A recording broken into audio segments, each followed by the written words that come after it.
Primeiro livro do profeta Samuel, capítulo 7, versículo 2. Acharam?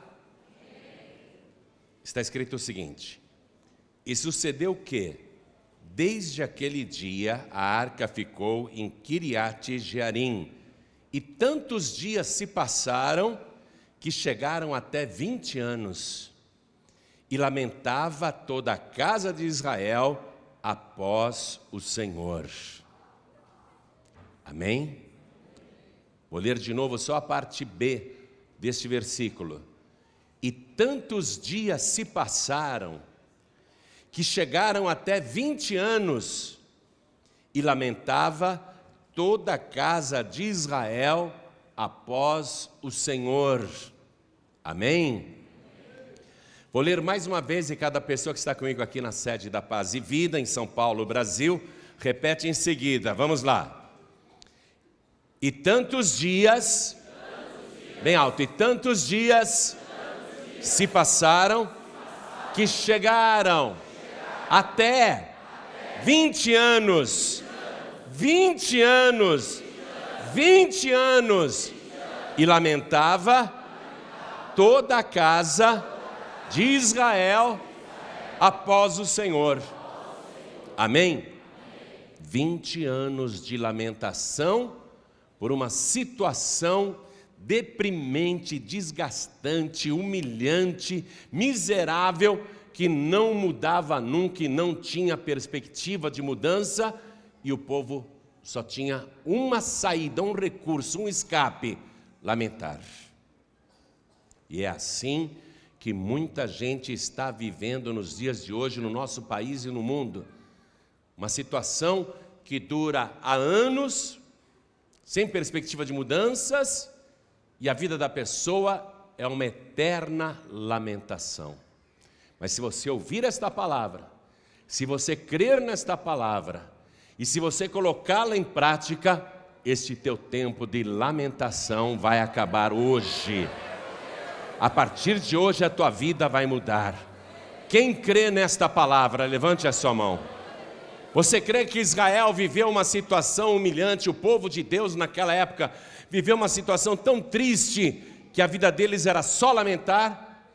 Dia após dia, semana após semana, mês após mês, ano após ano, durante 20 anos. Quem crê que isso aconteceu? Aconteceu mesmo e foi trágico. Mas Deus deu uma estratégia para colocar um ponto final. E esta é a estratégia de Deus. Deus vai parar o tempo de lamentação na tua vida. Deus vai parar esse tempo de sofrimento na sua vida. Deus vai parar esse tempo de vergonha na sua vida.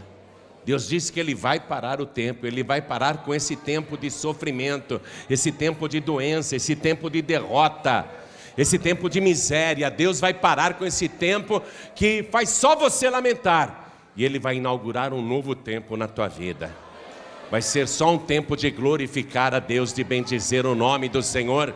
E se você crê nesta palavra, comece já a glorificar o nome do Senhor pelo tempo de alegria que Ele vai criar na tua vida, pelo tempo de prosperidade, de paz, de fartura, de segurança, de livramento, pelo tempo maravilhoso que Ele vai inaugurar na tua vida e na vida de todos aqueles que crerem. Então aplaude mesmo, dá glória a Deus, aplaude e glorifica. Você que está nos assistindo pela TV, você que está nos acompanhando pela internet, você que está nos ouvindo pela rádio no Brasil, ou em qualquer lugar do mundo, nos países de língua portuguesa, juntem-se a nós aqui em São Paulo, Brasil, glorifiquem a Deus conosco. Todo mundo dando glória, aplaudindo, glorificando, porque o tempo de vergonha vai acabar, o tempo de miséria vai acabar, o tempo de derrota vai acabar. Aplaude, dá glória, aplaude e glorifica. Continua, continua, não pare, não pare. Pai querido, olha que coisa linda, não é só esse povo não, é o Brasil inteiro agora. Pode olhar lá em Portugal, estão te glorificando também. Pode olhar em Cabo Verde também, meu Deus, tem gente te aplaudindo agora. Em toda parte, Moçambique, Angola, nos países de língua portuguesa, em toda parte alguém te exalta agora. Senhor, abre o céu para receber este louvor. Derrame a tua bênção sobre cada vida que está te aplaudindo e te glorificando. Sobre cada uma delas derrama a tua bênção, a tua virtude, o teu poder. Pai querido, esta multidão não veio aqui para escutar um homem falar. Quem é o homem para dizer alguma coisa? É o Senhor que tem a palavra. Só o Senhor tem a palavra da vida eterna. Então vem com teu Espírito, toma a boca do pregador, toma os lábios do mensageiro, envia a tua palavra com poder e autoridade, e que a tua palavra vá, percorra toda a terra e produza o resultado para o qual está sendo mandada, em nome do Senhor Jesus. Diga amém, Jesus.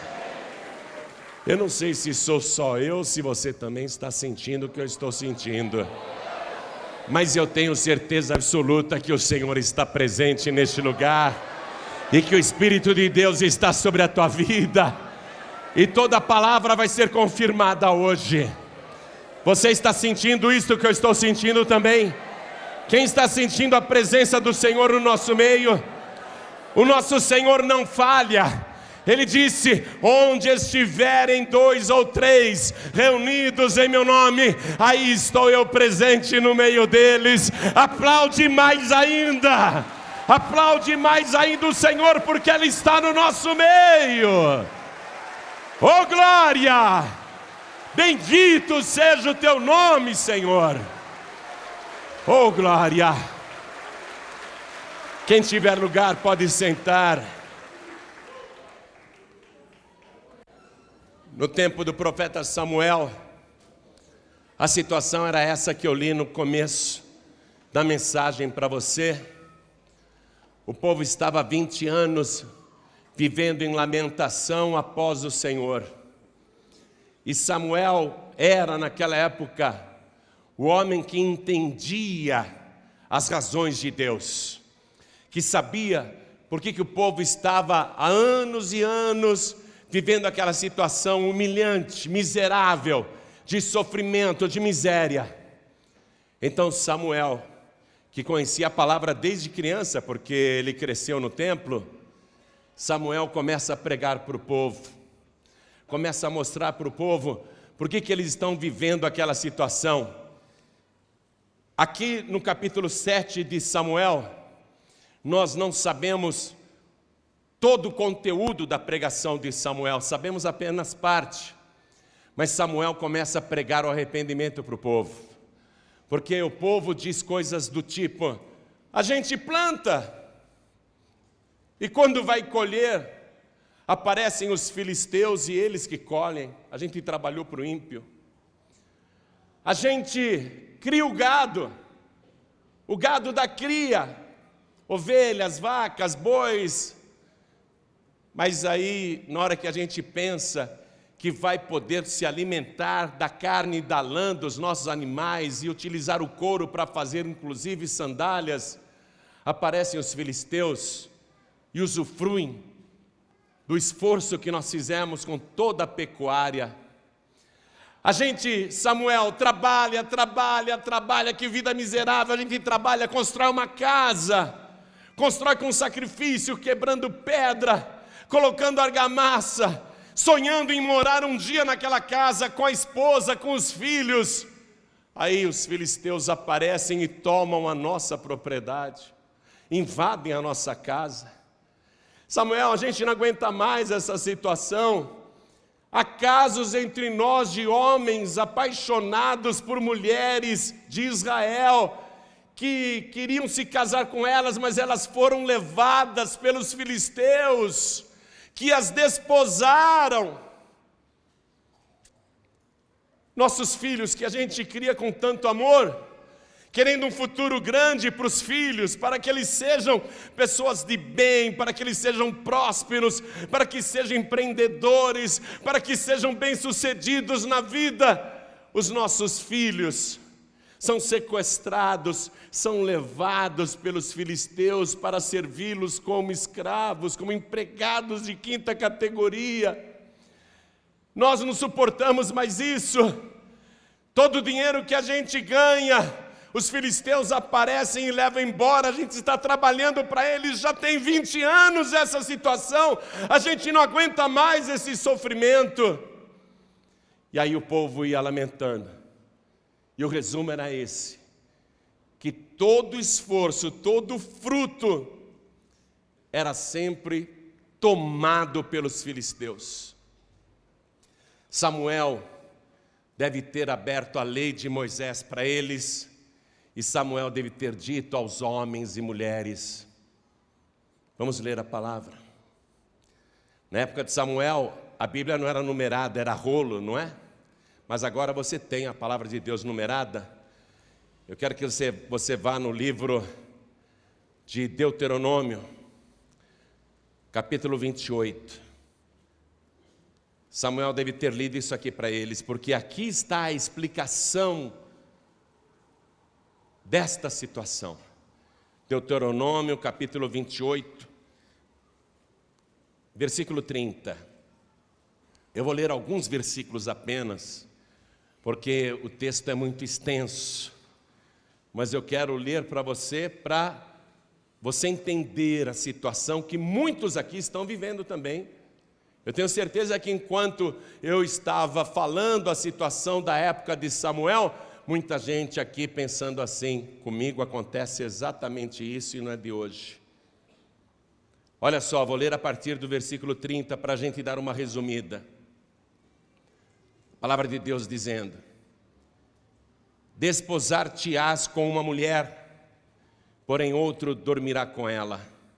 Edificarás uma casa, porém não morarás nela. Plantarás uma vinha, porém não lograrás o seu fruto. O teu boi será morto aos teus olhos, porém dele não comerás. O teu jumento será roubado diante de ti e não voltará a ti. As tuas ovelhas serão dadas aos teus inimigos e não haverá quem te salve. Teus filhos e tuas filhas serão dados a outro povo, os teus olhos o verão, e após eles desfalecerão todo dia, porém não haverá poder na tua mão.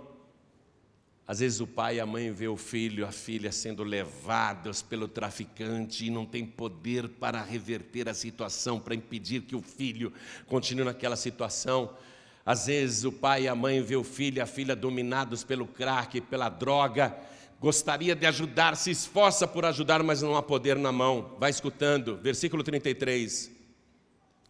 O fruto da tua terra e todo o teu trabalho o comerá um povo que nunca conheceste, e tu serás oprimido e quebrantado todos os dias. Depressão, angústia, lamentação. E ficarás aterrado pelo que verás com os teus olhos. O Senhor te ferirá com úlceras malignas nos joelhos e nas pernas, de que não possas sarar, desde a planta do teu pé até o alto da cabeça. O Senhor te levará a ti e a teu rei que tiveres posto sobre ti, a uma gente que não conheceste, nem tu nem teus pais, e ali servirás a outros deuses feitos de madeira e de pedra. E serás por pasmo, por ditado e por fábula entre todos os povos a que o Senhor te levará. Lançarás muita semente ao campo, porém colherás pouco, porque o gafanhoto a consumirá. Plantarás vinhas e cultivarás, porém não beberás vinho, nem colherás as uvas, porque o bicho as colherá. Em todos os termos terás oliveiras, porém não te ungirás com azeite, porque a azeitona cairá da tua oliveira. Filhos e filhas gerarás, porém não serão para ti, porque irão em cativeiro. Todo o teu arvoredo e o fruto da tua terra consumirá a lagarta. O estrangeiro que está no meio de ti se elevará muito sobre ti, e tu muito baixo descerás. Ele te emprestará a ti, porém tu não lhe emprestarás a ele, o que é uma desonra.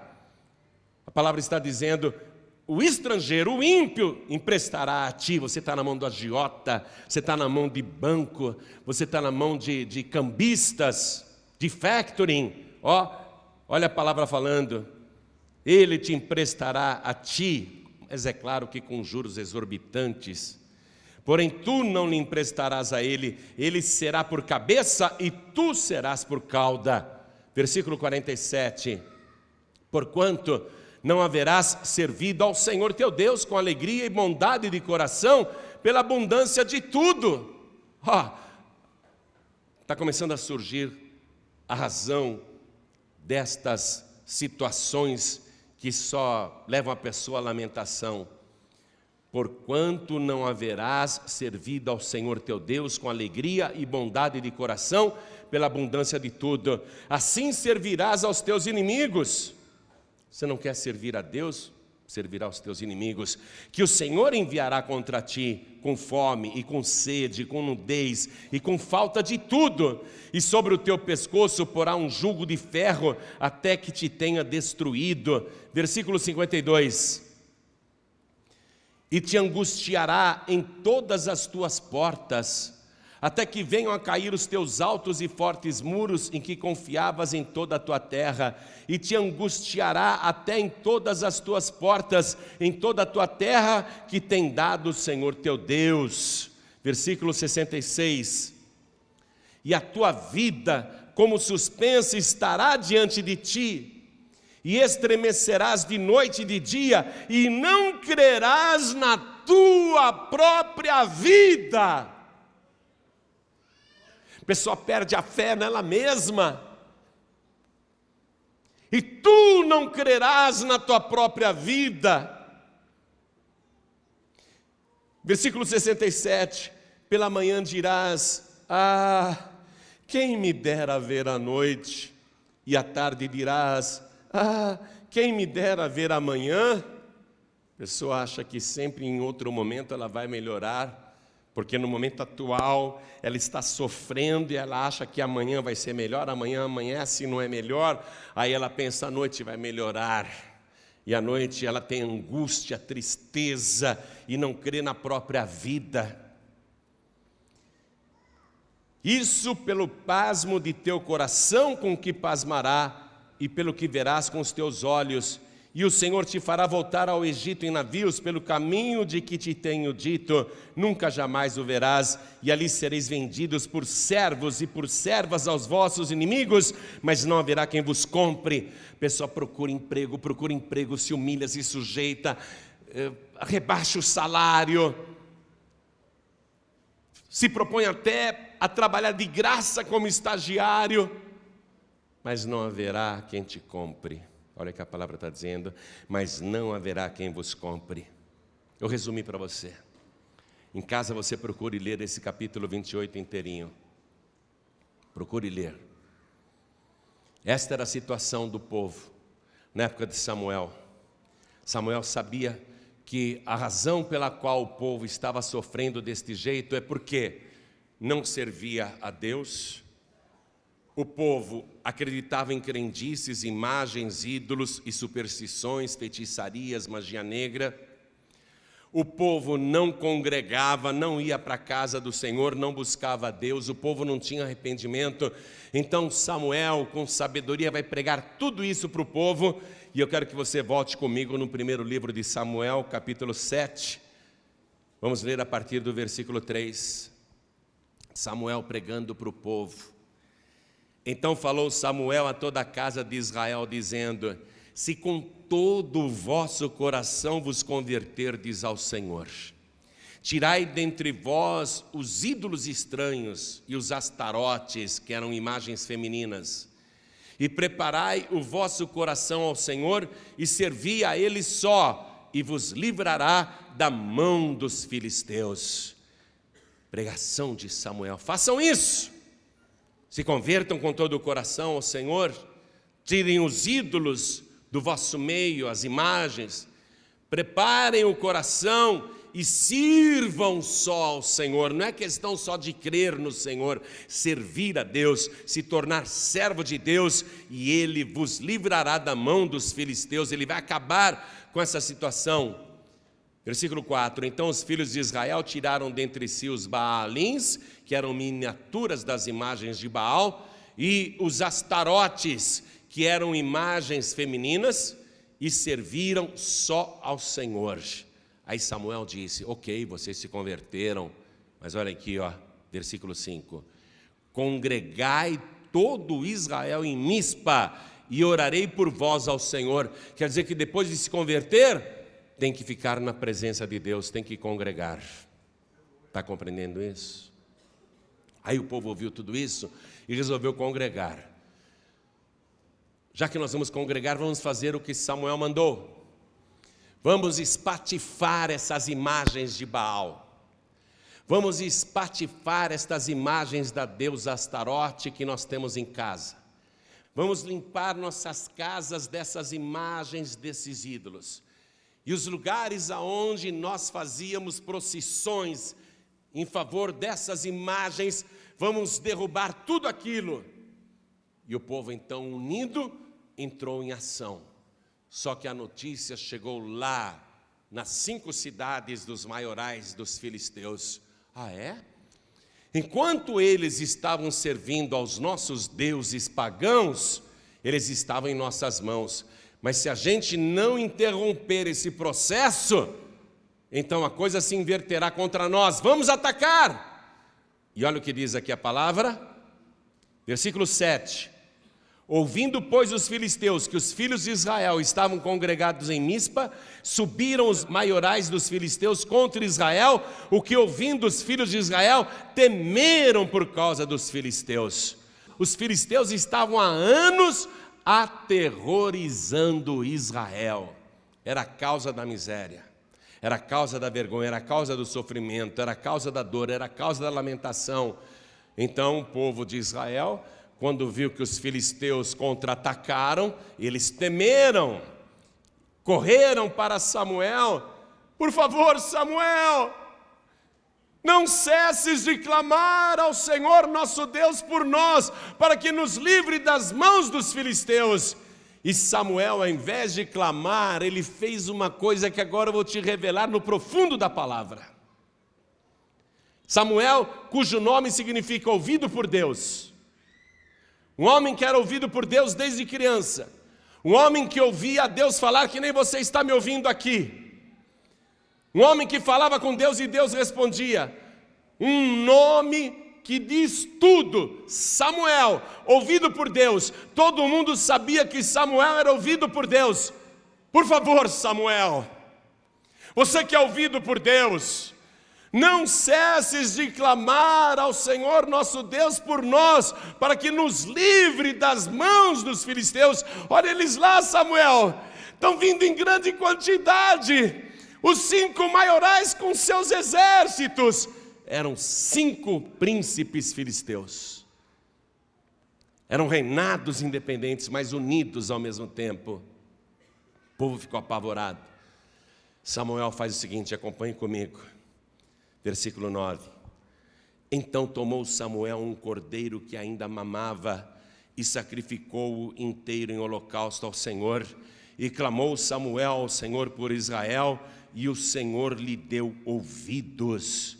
E sucedeu que, estando Samuel sacrificando o holocausto, os filisteus chegaram à peleja contra Israel, e trovejou o Senhor aquele dia com grande trovoada sobre os filisteus, e os aterrou de tal modo que foram derrotados diante dos filhos de Israel.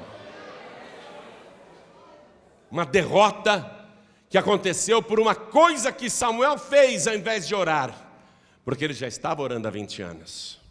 Todo o povo já estava orando e lamentando há muito tempo. Samuel sabia que não era o caso de oração. Ele fez uma coisa que eu vou te mostrar agora na palavra. É chocante o que ele fez. É muito chocante o que Samuel fez.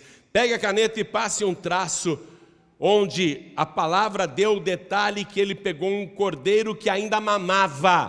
Passa um traço aí embaixo. Então pegou Samuel um cordeiro que ainda mamava. Passa um traço aí embaixo. Ainda mamava.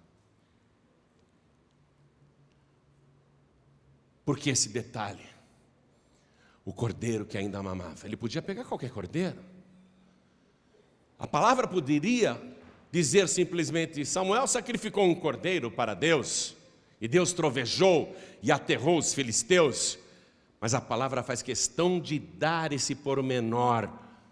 que ainda mamava. Um cordeiro que ainda mamava. Samuel fez uma coisa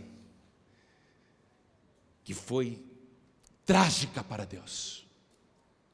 Deus, o Criador dos céus e da terra, o Criador das coisas invisíveis e visíveis, o Criador do ser humano e de tudo que há neste planeta, tudo que rasteja, tudo que nada, tudo que voa, foi Deus que criou. Mas Deus, que quer a oferta sim, que quer a oferta. Deus entende o sentimento dos animais. E Deus, na sua palavra, na sua lei, Ele colocou uma proibição. Eu vou ler para você agora, para você entender o que foi que Samuel fez. Vá comigo no livro de Êxodo, lei de Moisés, escrita cerca de 400 anos antes de Samuel. Êxodo 22, 30. Esse texto era de domínio público, Samuel o conhecia e todo o povo de Israel o conhecia de cor. Êxodo 22, 30. Achou? 400 anos antes de Samuel pegar um cordeiro que ainda mamava, 400 anos antes de Samuel pegar um cordeiro que ainda mamava, Deus, que sabe do sentimento dos animais, mandou escrever isso na sua lei. Êxodo 22, 30. Assim farás dos teus bois e das tuas ovelhas, 7 dias estarão com a sua mãe, e ao 8º dia mos darás.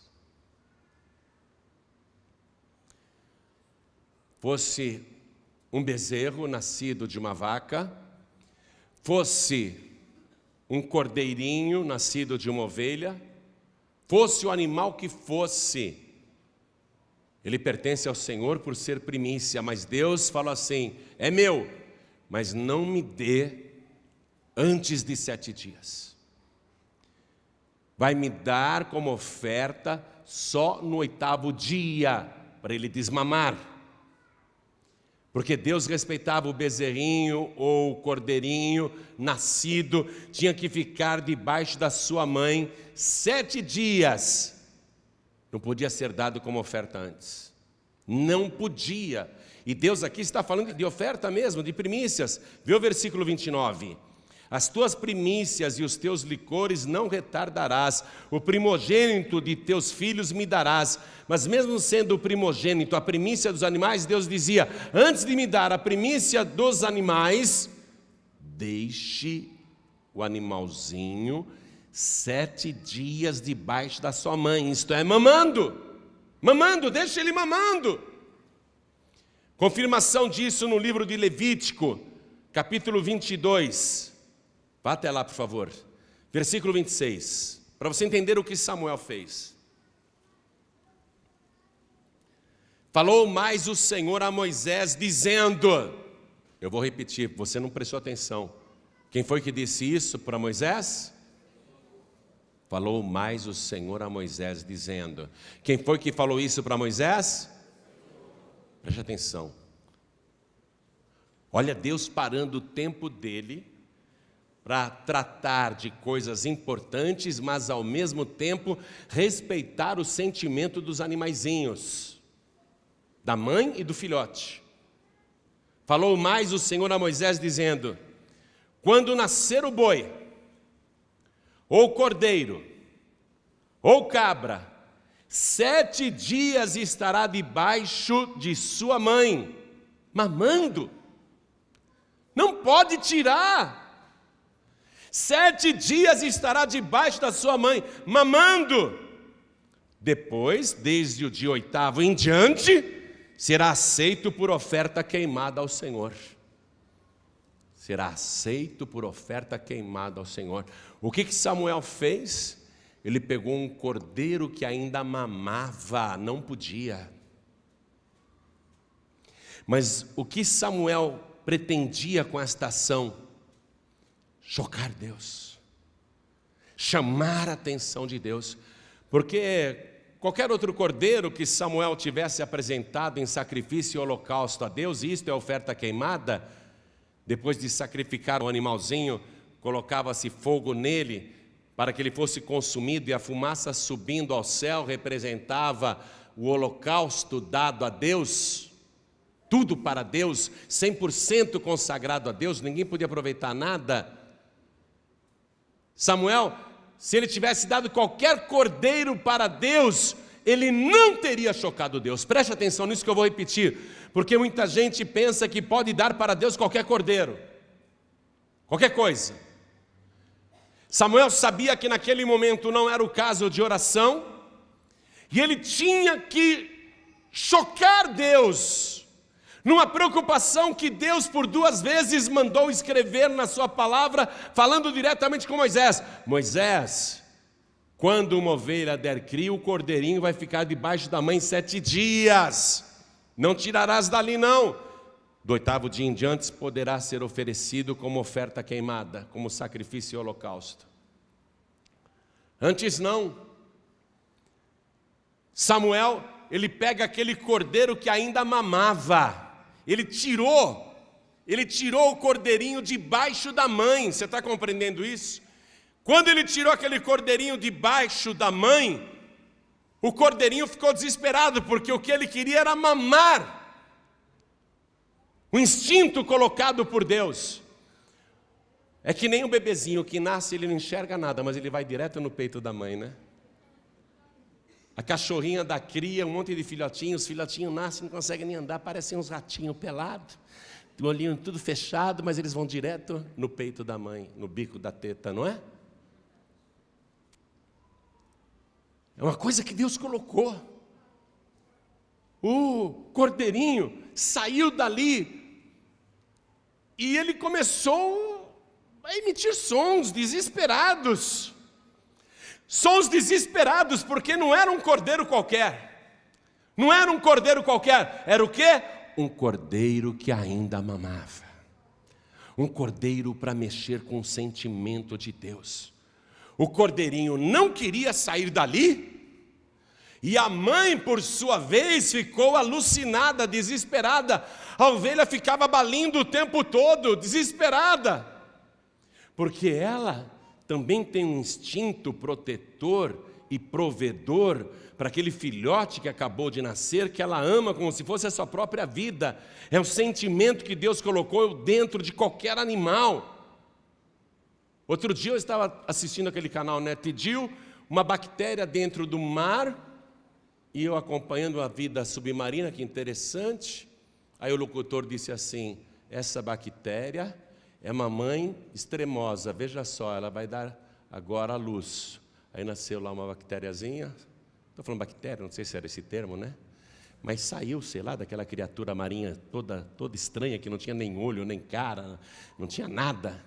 Saiu aquele filhotinho, imediatamente aquela criatura marinha trouxe o filhotinho para ela alimentar. Deus respeita o sentimento dos animais, Deus colocou isso nos animais, por isso que Ele proibiu dar o cordeirinho antes de terminados os 7 dias. Do 8º dia em diante pode dar, Deus falou, mas antes não. O que Samuel fez? Ele não pegou um cordeiro qualquer, não era um cordeiro qualquer, ele pegou um cordeiro que ainda o quê?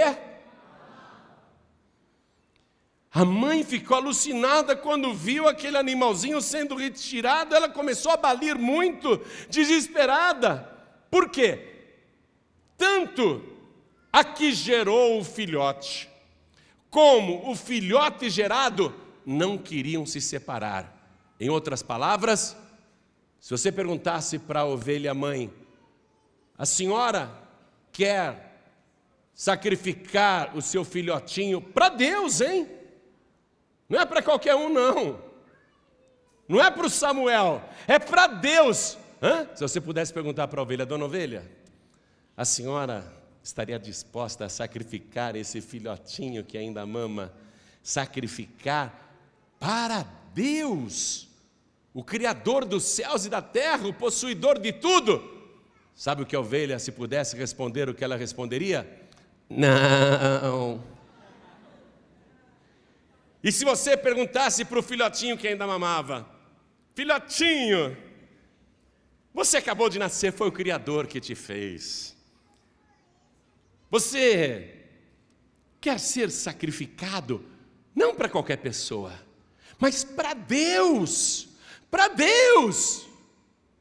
Olha que honra! E nesse momento Deus vai fazer um milagre estrondoso se você aceitar. Hein, cordeirinho, olha que honra que você está tendo. Através do teu sacrifício, os filisteus serão derrotados, eles cairão por terra, serão abatidos. Através do teu sacrifício, cordeirinho, o nome de Deus vai ser glorificado. Através do teu sacrifício, cordeirinho, tudo que foi roubado nesses 20 anos será restituído. Através do teu sacrifício, cordeirinho, o tormento, a falta de paz, a vergonha, a humilhação, a depressão, a angústia do povo de Deus vai acabar. Olha que honra, cordeirinho. E mais, cordeirinho, com o teu sacrifício haverá paz. E nunca mais os filisteus entrarão para combater o povo de Deus. Cordeirinho, você aceita ser sacrificado para o Todo-Poderoso? Se você pudesse perguntar isso e ele entender, e se ele pudesse responder, o que é que ele diria? Faz que nem ele, o que é que ele diria? Não é assim que ele fala. Não. Mas é para Deus, é para uma grande causa, é para um grande livramento. Não. O que você quer? Mamãe. Quero ficar com a mamãe. Dá meu filhote, dá o meu filhote. Porque eles não queriam fazer o sacrifício e o holocausto. Quem está entendendo, levante a sua mão. A gritaria da ovelha e a gritaria do cordeirinho foi a oração, preste atenção, porque Samuel não está orando. Samuel não está orando, porque ele orou 20 anos e nada mudou. A gritaria da mãe da ovelha, a gritaria do cordeirinho, é a oração que está subindo.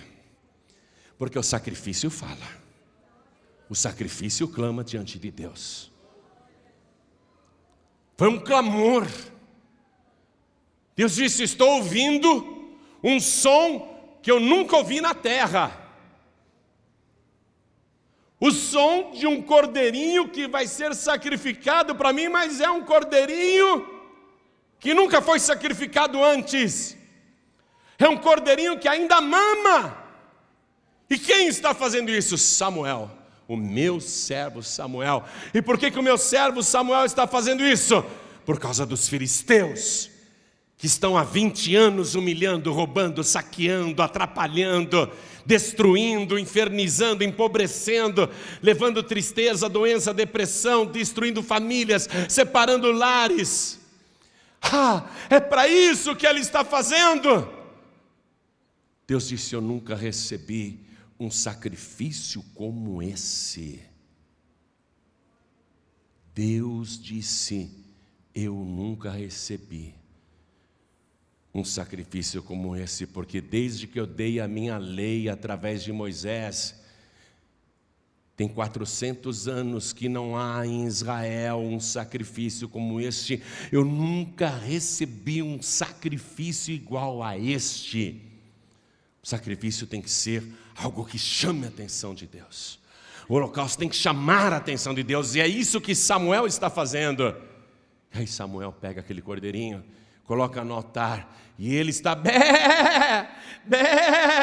não quero me separar da minha mãe.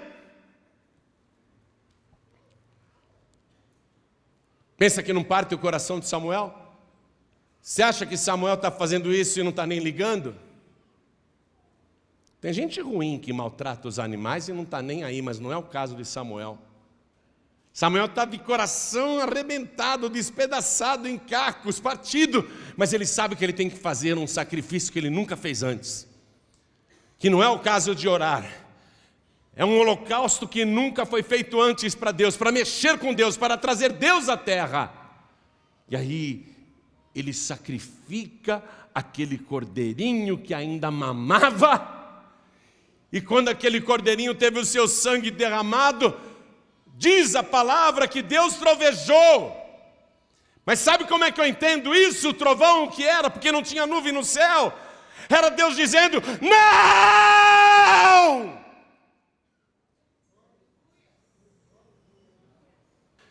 O historiador Joséfo, no seu livro Antiguidades, quando conta esta passagem, ele diz que além de ter trovejado sem nuvem do céu, ele conta que houve um terremoto. Um terremoto, tudo estremeceu, foi isso que aterrorizou os filisteus.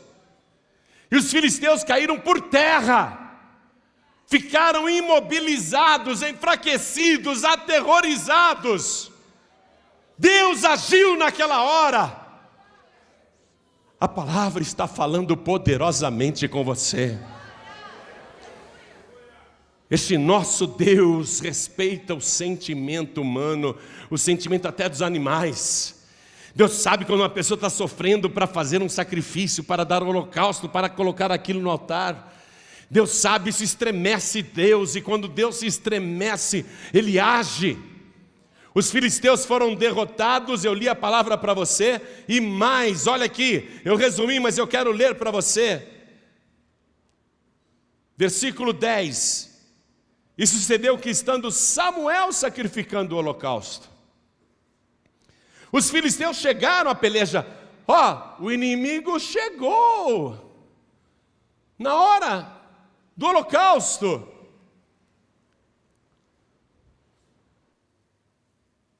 E trovejou o Senhor aquele dia com grande trovoada sobre os filisteus, e os aterrou de tal modo que foram derrotados diante dos filhos de Israel.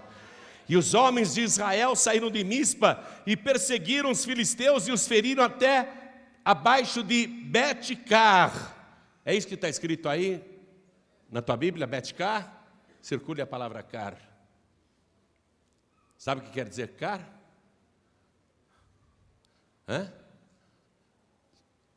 Cordeiro, ovelha. Bet, sabe o que quer dizer? Casa. Escreve aí. O povo de Deus viu os filisteus fugindo justamente para a casa do cordeiro. Quando chegaram na casa do cordeiro, que tomaram a cacetada final. Vai anotando esses detalhes. Então tomou Samuel uma pedra e a pôs entre Mispa e Sem, e chamou o seu nome Ebenezer, e disse: até aqui nos ajudou o Senhor.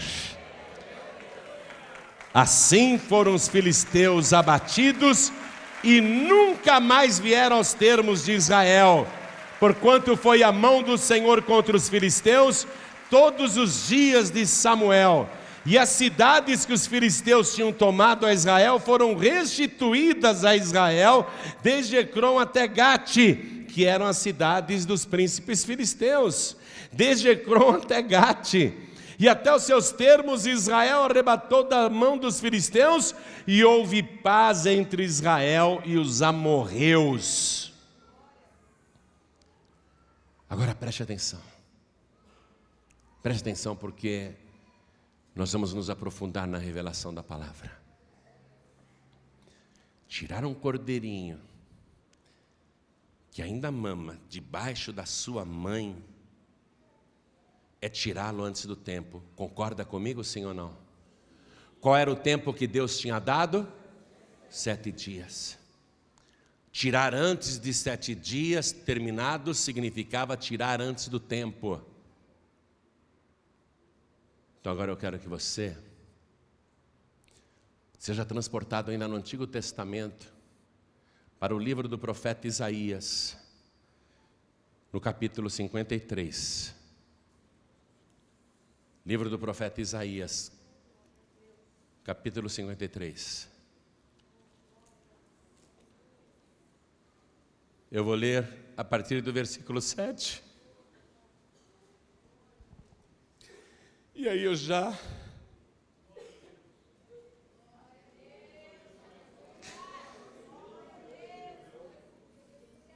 começo a estremecer. Eu não sou filisteu, mas eu sou um homem temente a Deus. Eu começo a estremecer por causa desse sacrifício, desse holocausto. O versículo 7. Ele foi oprimido, mas não abriu a boca. Como um cordeiro, foi levado ao matadouro. E como ovelha muda perante os seus tosqueadores, ele não abriu a boca. Você sabe de quem a palavra está falando, não sabe? Jesus é o Cordeiro de Deus que tira o pecado do mundo. Como um cordeiro mudo, ele foi levado ao matadouro.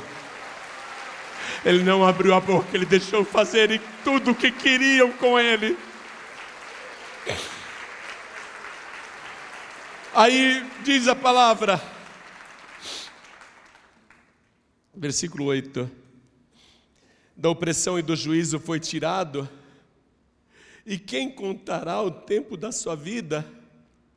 Porquanto foi cortado da terra dos viventes, e pela transgressão do meu povo foi ele atingido.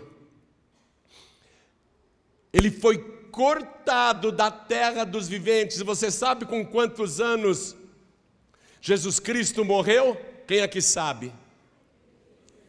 33 anos e 6 meses.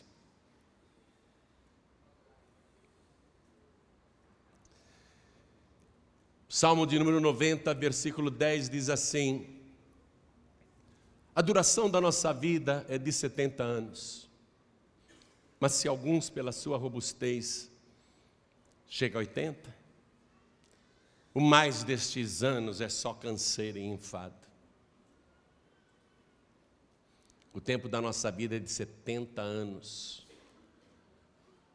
até 70 anos. São 10 ciclos de 7 anos. O Senhor Jesus veio para cumprir a lei. Ele deveria ter vivido 70 anos pelo menos aqui nesse planeta. Mas ele foi cortado antes do tempo. E um outro detalhe é que Lucas nos esclarece que Jesus começou a pregar o evangelho aos 30 anos de idade.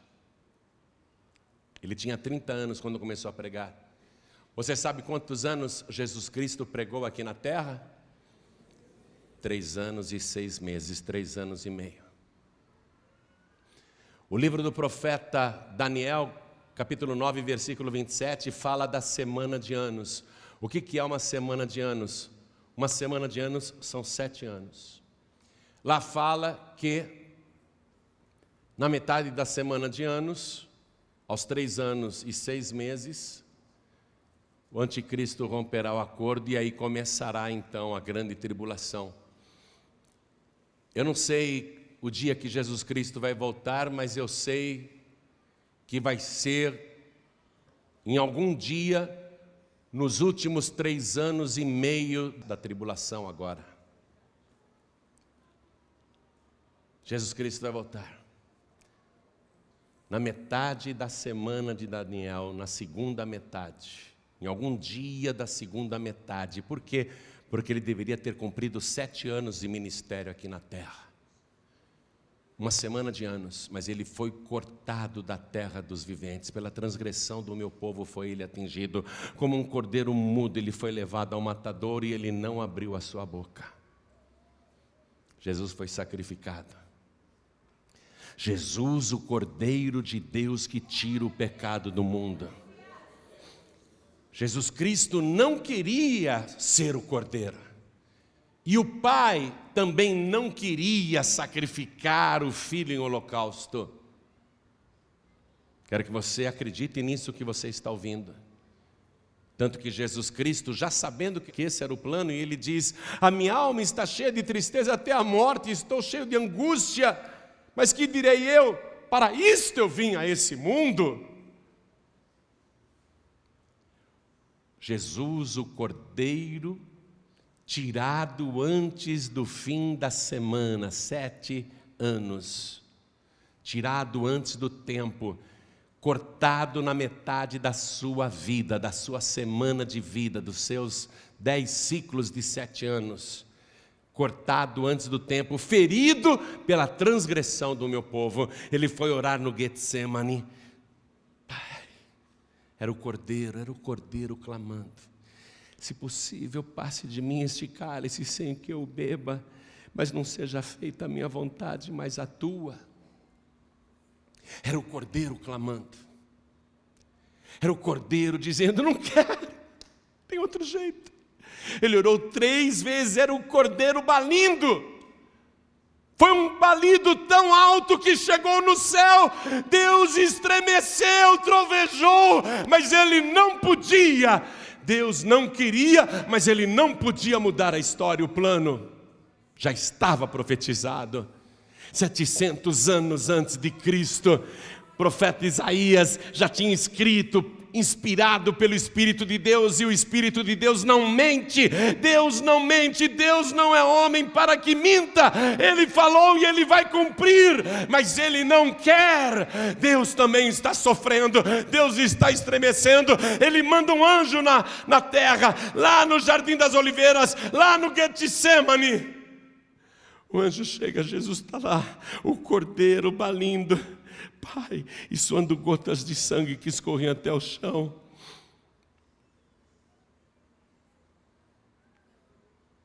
É de estremecer, é de trovejar, é de parar o tempo, isso, é de parar o tempo. O anjo coloca a mão sobre o ombro de Jesus, que está prostrado em terra. O anjo o conforta, o anjo lhe dá força. Vai em frente, vai em frente. O plano não será mudado. Ninguém vai te carregar para lá, não. É você que tem que se entregar se quiser. Não havia um Samuel ali para pegar o cordeiro e levar para o holocausto, você entende? Ele teria que se oferecer a si mesmo, porque ele também é sacerdote, ele é o bom pastor. Ele mesmo teria que se oferecer como cordeiro.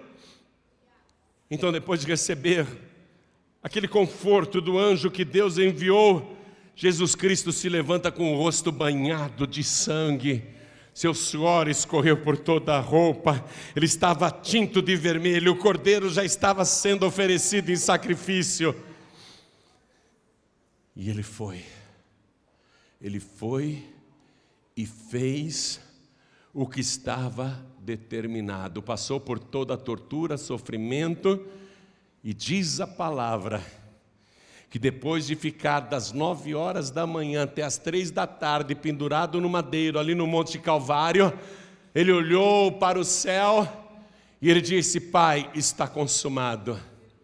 Não assim com essa calma que eu estou falando, não assim com essa facilidade, porque a língua dele grudava no céu da boca, o nariz estava entupido pelas crostas de sangue, a boca inchada, o rosto deformado, ele sem sangue no corpo, ele com falta de ar. Ele não falou assim com essa calma não, com essa fluência, ele falou com dificuldade, falou em aramaico: Pai, está consumado. Nas tuas mãos eu entrego o meu espírito.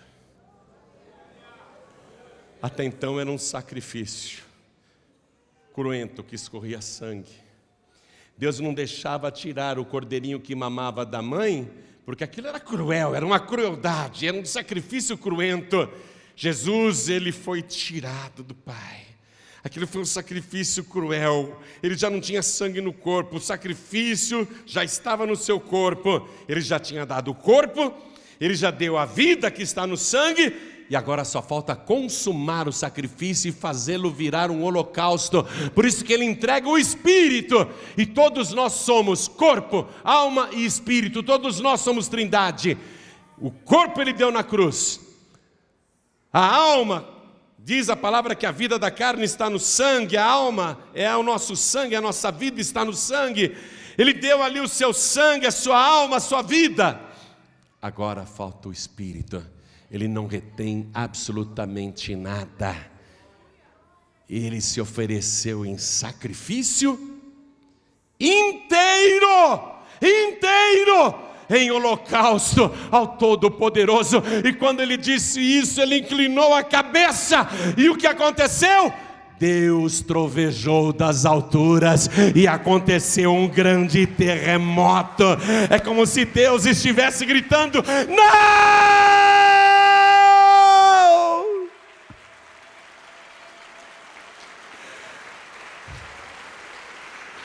Sabe por que o sacrifício de Samuel fez tanto sucesso? Porque Deus viu no sacrifício de Samuel o retrato disso que eu te contei agora, o sacrifício de Jesus. O sacrifício de Jesus foi tão poderoso. É por isso que agora o filisteu principal deste mundo, com todos os demais filisteus deste mundo, Satanás, Lúcifer, Beelzebu e todos os demônios, todos os anjos caídos que estão no inferno e que perseguem a tua vida e que te oprimem, esses filisteus já caíram por terra e foram abatidos pelo poder do sacrifício de Jesus. Agora preste atenção num detalhe. Lá no livro do profeta Samuel, quando eu li para você, você viu lá o capítulo 7, não é? Assim os filisteus foram abatidos e nunca mais voltaram. Olha aqui, abatidos, não destruídos. Está entendendo? O sacrifício de Jesus abateu o inferno, mas o inferno não foi destruído. Há um dia preparado em que Satanás e todos os seus anjos serão lançados definitivamente no lago de fogo e enxofre. Esse dia vai acontecer. Hoje, para quem crê em Jesus Cristo e para quem crê na palavra de Deus, este filisteu já está abatido em nome de Jesus. Mas ele não está destruído. É por isso que ele cerca a tua vida. É por isso que você vive essas situações. Por isso os problemas que você tem vivenciado nos últimos tempos, não sei há quanto tempo você está com esse sofrimento, com essa humilhação, com essa vergonha, com essa miséria.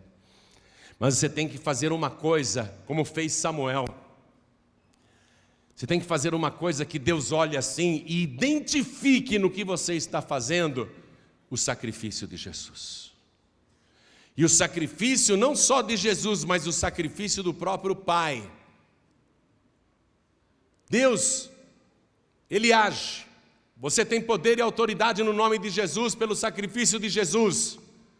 Você está orando faz tempo, mas há momentos, como Samuel, um homem de Deus, que ele entendeu que eu tenho que fazer algo. Não apenas só orar, clamar, não. Fazer alguma coisa que eu traga Deus aqui para a terra. Traga Deus para resolver o meu problema, para acabar com essa situação que já dura muito tempo. E a resposta está na palavra que você acabou de ouvir. Samuel era um homem ouvido por Deus. Eu sei que você é ouvido por Deus, eu sou ouvido por Deus. Mas eu sei que há momentos que a gente tem que mudar a situação, a gente precisa mexer com Deus. Deus tem que olhar para o que você está fazendo e ficar admirado e identificar no que você está fazendo uma semelhança com o sacrifício de Jesus, a mesma renúncia, a mesma abnegação, a mesma disposição de se entregar, a mesma disposição de sentir a dor, de fazer um sacrifício cruento, de se preparar para um holocausto. Quando você faz isso, todos os filisteus que resistem ainda na tua vida, eles são obrigados a bater em retirada. E se eles correrem para Bet-car, aí é que eles estão perdidos, porque o Cordeiro vai acabar com o resto. Tudo que você perdeu até hoje vai ser restituído para você. Toda falta de paz, angústia, tudo isso vai terminar. Toda humilhação terminará. a vitória será muito grande, será retumbante. Eu vou dizer uma coisa para você e quero que você preste atenção nisso. Quando você trouxer o seu sacrifício, o seu holocausto e colocar no altar de Deus, Deus vai fazer milagres estrondosos na sua vida. Deus vai trovejar desde o céu, porque Deus se identifica com o sacrifício de Jesus. Quando a pessoa tem em mente o que Jesus Cristo fez e ela está disposta a fazer a mesma coisa. Por isso que o apóstolo João, naquela época de grande perseguição, quando os cristãos eram assassinados, e os que não eram assassinados estavam dispostos a doar tudo para a pregação do Evangelho, o apóstolo João escreveu na sua primeira carta, capítulo 3, versículo 16, Cristo deu a sua vida por nós, e nós devemos dar a nossa vida pelos irmãos. É o poder do sacrifício, é o poder do holocausto. Está faltando isso na tua vida. Eu vejo muitas pessoas que têm fé, oram bastante, são até ofertantes e dizimistas, mas nunca viveram esta experiência. Nunca viveram esta experiência. Jesus Cristo poderia ter feito o seguinte, amados: olha, eu sou santo, meu sangue é santo, eu sou puro, eu vou dar só uma gota do meu sangue para a remissão de toda a humanidade, e eu te garanto que essa gota de sangue seria suficiente. Eu te garanto, seria suficiente para todos nós. Se ele fizesse só um corte assim e dissesse: esse sangue que eu estou aqui pingando, essa gotinha, é para a remissão de toda a humanidade, porque o sangue de Jesus é poderoso. Mas ele não deu uma gotinha, ele se entregou inteiro, permitiu que a sua pele fosse retalhada, que o seu corpo fosse desconjuntado, que os pregos atravessassem a sua carne. Ele permitiu que cada órgão do seu corpo falisse, entrasse em falência, como holocausto para Deus, como sacrifício para Deus.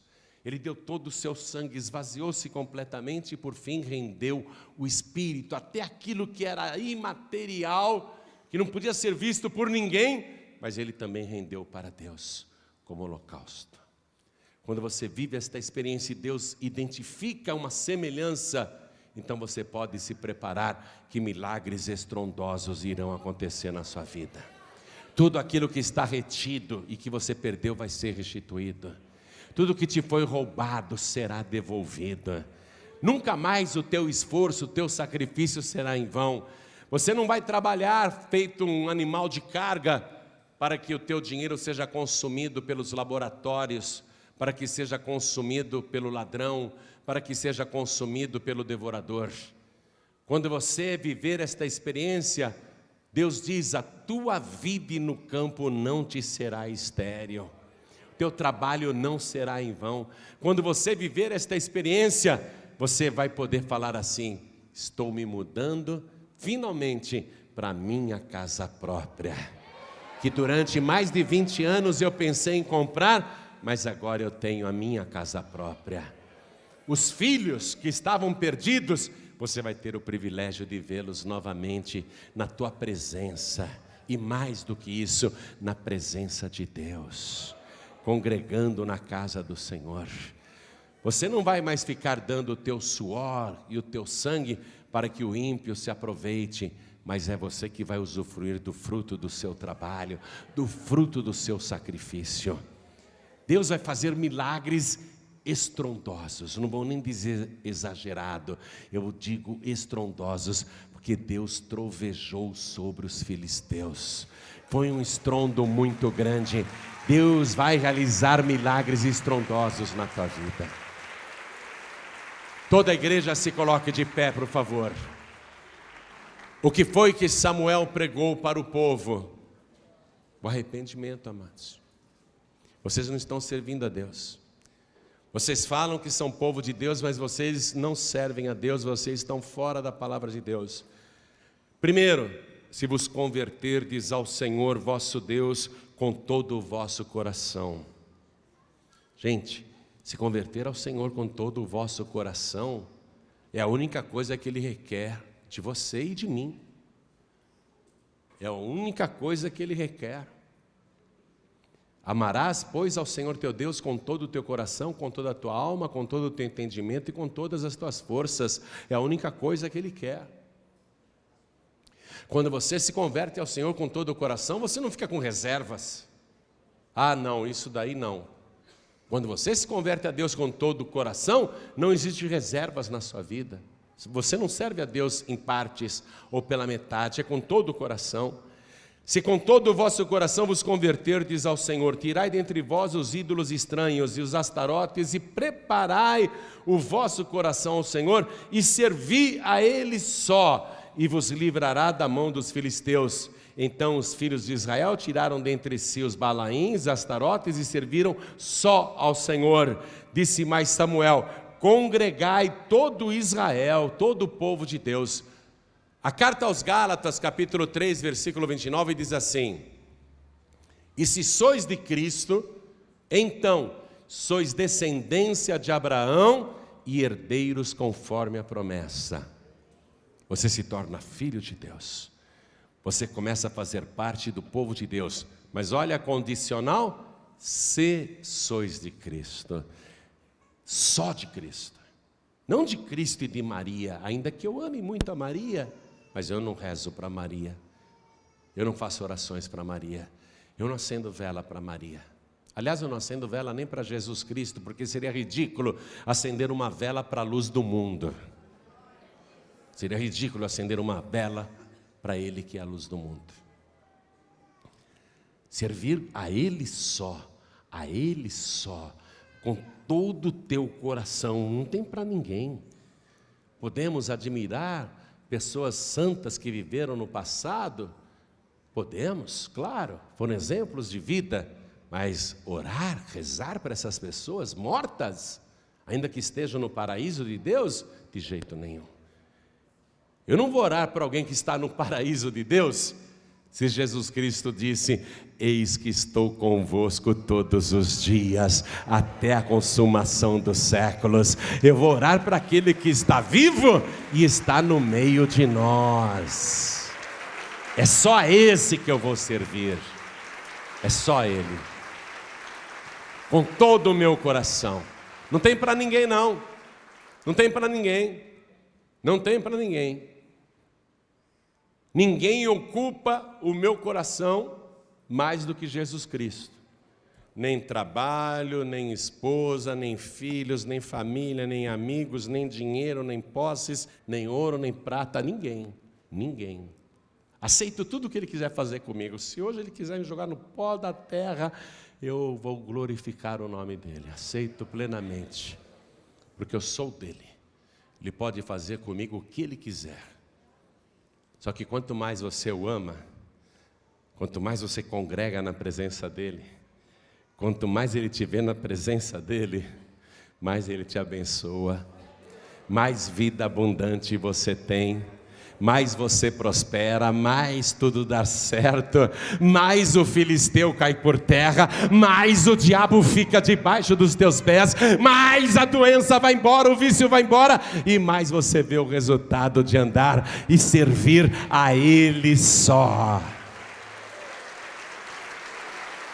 Você vai dizer: vale a pena servir ao Senhor, só ao Senhor. Olhem todos para mim. Olhem todos para mim. Arrependimento. Servir ao Senhor.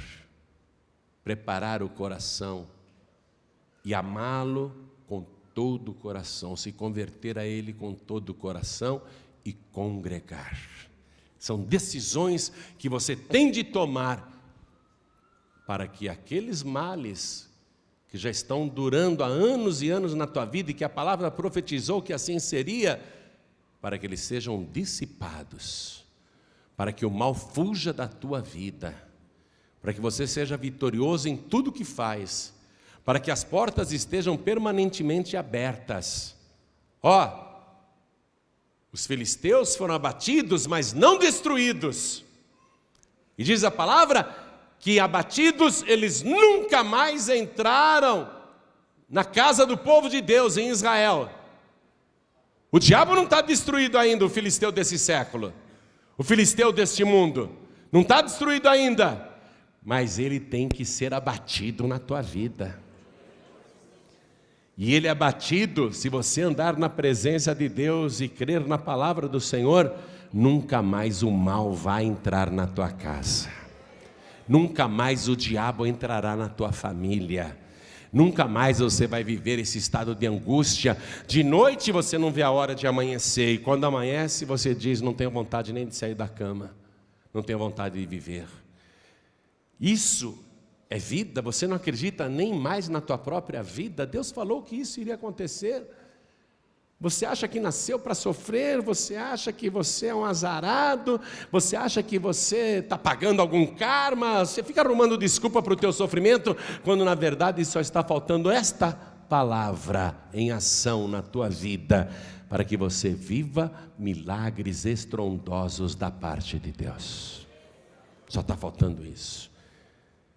Se você se converter ao Senhor com todo o teu coração, se você tirar as outras pessoas aí a quem você servia, tirar do teu coração também, preparar o teu coração e servir a Ele só, ser servo de Deus. A palavra não está dizendo e acreditar em Deus, não. A palavra está dizendo e servir a Ele só. O diabo serve a Deus? Você não é um espírito maligno. Servir a Ele só, se tornar servo de Deus, então Ele vai te dar vitória contra todos os teus filisteus. Olhem todos para mim, olhem todos para mim. O sacrifício do Cordeiro de Deus, Jesus Cristo, fez a terra estremecer quando Ele morreu. Mas quando Ele ressuscitou, aconteceu outro terremoto, mais forte ainda do que 3 dias atrás, quando Ele morreu. O terremoto que aconteceu naquele domingo de manhã jogou os guardas por terra. E diz a palavra que os guardas romanos que guardavam o sepulcro para impedir que o corpo fosse roubado, eles caíram por terra e ficaram aterrorizados. O maior poder do mundo naquela época, o poder romano, ficou aterrorizado. E aquele que estava morto saiu da sepultura, tendo nas mãos as chaves da morte e do inferno. Esse te garante a vitória. Esse tem a chave. Esse consegue abrir porta onde não tem porta. Esse consegue dar qualquer vitória para você. Você pode ter chegado aqui um pé rapado, mas vai sair daqui herdeiro de Deus, com grande herança, com grande riqueza, com grande vida, com grande vitória, com grandes bênçãos. Olhem para mim. Você ouviu a palavra, Deus falou contigo hoje. Tem coisas aí que você precisa consertar, mas o que você precisa fazer agora é entregar a tua vida no altar de Deus, se entregar totalmente para Jesus, corpo, alma e espírito, fazer da tua própria vida um sacrifício e holocausto, se render 100% ao Senhor, com todo o teu coração, com toda a tua alma, com todo o teu entendimento e com todas as tuas forças. Então eu pergunto, quem aqui, ouvindo esta palavra, quer receber Jesus Cristo como único, suficiente, exclusivo e eterno Salvador? Ergue a mão direita assim bem alto, todos que querem, ergam bem alto as mãos assim, ergam bem alto as mãos. Oh glória, o filisteu já está caindo por terra. Hoje você vai pisar na cabeça do inimigo. Todos que ergueram as mãos, vem aqui para frente, eu vou esperar você de joelhos.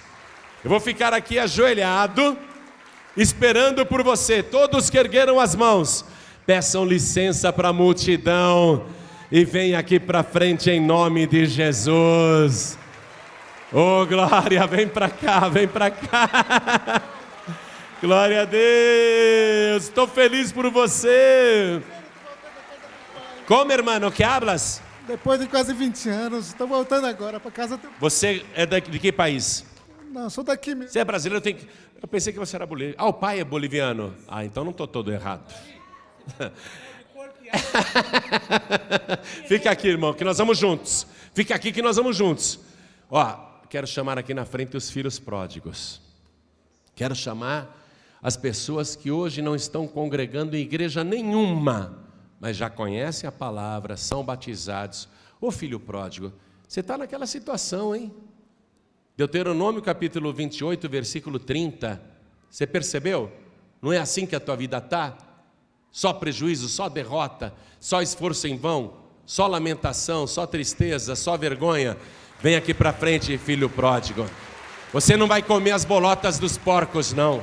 Você vai comer o melhor que Deus tem preparado para você nesta terra. Vem, filho pródigo, vem, filha pródiga, e vamos aplaudir mais ao nome de Jesus. Glória a Deus, vamos aplaudir mais, igreja. Quero chamar aqui na frente as pessoas que estão assim: pastor, eu sei que é só Deus, eu sei que é só Jesus, mas eu não estou conseguindo servir ao Senhor 100%. Eu não estou desviado, venho para a igreja, mas não estou conseguindo servir ao Senhor com todo o meu coração. Não estou conseguindo com toda a minha alma, não estou conseguindo com todo o meu entendimento. Meus pensamentos são divididos, minha cabeça está dividida. Eu não estou conseguindo servir a Deus com todas as minhas forças. As minhas energias muitas vezes me levam para outro lugar que eu não deveria ir. Então vem para cá. Isso. Vem, vem. Você que quer servir ao Senhor desta maneira que Ele quer ser servido. Veja bem, não se trata de uma opção nossa. Não é uma opção minha ou sua. É Ele que requer ser servido desta maneira, com todo o coração, com toda a alma, com todo o entendimento e com todas as forças. É Ele que quer ser servido assim. A gente vai lá em Jerusalém e fica em frente do Muro das Lamentações, que na verdade, aquela muralha lá não é original, né? Ela fica no lugar onde era o templo, sim. Então, tem uns muros ali, umas pedras ainda. E os judeus vão ali, e você vê os judeus assim, ó, eles ficam orando em frente ao muro e fazendo assim com o corpo o tempo todo. O tempo todo, eles ficam orando e fazendo assim com o corpo. Aí um dia eu perguntei, por que eu vejo que todos os judeus vêm orar aqui em frente ao Muro das Lamentações e fica fazendo o tempo todo assim, mas eles fazem forte o negócio, eu estou aqui devagar. Mas eles ficam horas assim, ó, orando e fazendo assim com o corpo. Com as coisinhas deles lá, né? Então me explicaram, porque enquanto eles oram, como diz, com todas as forças, eles ficam o tempo todo fazendo força assim, ó. Viu? Você sabe, quando eu vou orar, eu procuro usar todas as forças sem balançar desse jeito. Eu não fico balançando desse jeito, mas eu procuro usar todas as minhas forças quando eu estou orando, quando eu estou adorando, quando eu estou louvando. Amém? Vamos fazer esse treinamento, tá? Esse treinamento, tá bom? Então agora, antes de você se ajoelhar, deixa eu falar com você que está assistindo esta mensagem, ou na TV, ou você está vendo num DVD que um pregador do telhado te deu, ou você está assistindo na TV, ou pela internet. Baixou agora no YouTube essa mensagem. Quer entregar a vida para Jesus? Então se ajoelhe ao lado do teu televisor. Deixa eu falar com você que está nos ouvindo agora pela rádio. Aonde você estiver, Deus falou contigo. É possível você se ajoelhar ao lado do teu rádio para entregar a vida para Jesus ou para voltar para Jesus? Se for possível, faça isso. Se não dá para ajoelhar, então pelo menos coloque a mão direita sobre o teu coração. Pessoas estão me ouvindo em trânsito, dentro do ônibus, trem, metrô, dentro de uma lotação, de uma van, de um comboio, querem entregar a vida para Jesus. Eu sei que não dá para ajoelhar. Faça um sinal para Deus, coloque a mão direita sobre o teu coração. pessoas que estão dirigindo neste momento, ouvindo esta mensagem. Deus está aí dentro do teu veículo, Ele está te vendo, quer entregar a vida para Jesus, quer voltar para Jesus. Eu sei que não dá para ajoelhar, mas faça um sinal para Deus e coloque a mão direita sobre o teu coração. Mas nós que estamos aqui na sede da Paz e Vida, São Paulo, Brasil, nós podemos nos ajoelhar, como eu estou ajoelhado.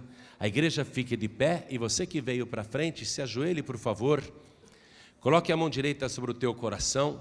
Vou chamar aqui o meu filho na fé, pastor Neilton Rocha.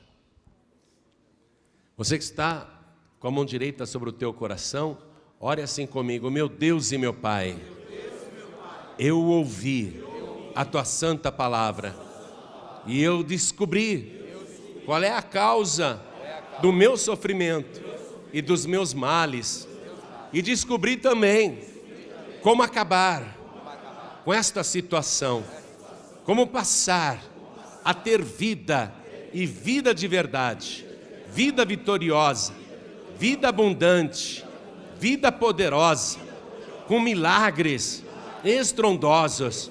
Agora, meu Deus, eu quero, de joelhos, pedir ao Senhor que me receba do jeito que eu estou, e perdoe agora os meus pecados, as minhas iniquidades, as minhas transgressões, porque eu creio no Senhor Jesus como meu único, suficiente, exclusivo e eterno Salvador, e que Ele, na cruz do Calvário, se entregou inteiramente por mim. Por isso, meu Deus, eu tenho o direito de o meu nome ser escrito no livro da vida. Me dá, Senhor, agora a certeza da minha salvação, porque eu me entrego a Jesus pelo alto preço que Ele pagou por mim naquela cruz. E a partir de agora, eu vou dizer, eu sou de Cristo, e sou também descendente de Abraão, e também sou herdeiro, conforme a promessa. Meu Deus da glória, venha com teu Espírito sobre mim e me encha do teu poder, da tua virtude, e faça de mim uma nova pessoa, uma bênção nas tuas mãos, em nome de Jesus. Que assim seja feito. Amém, Senhor.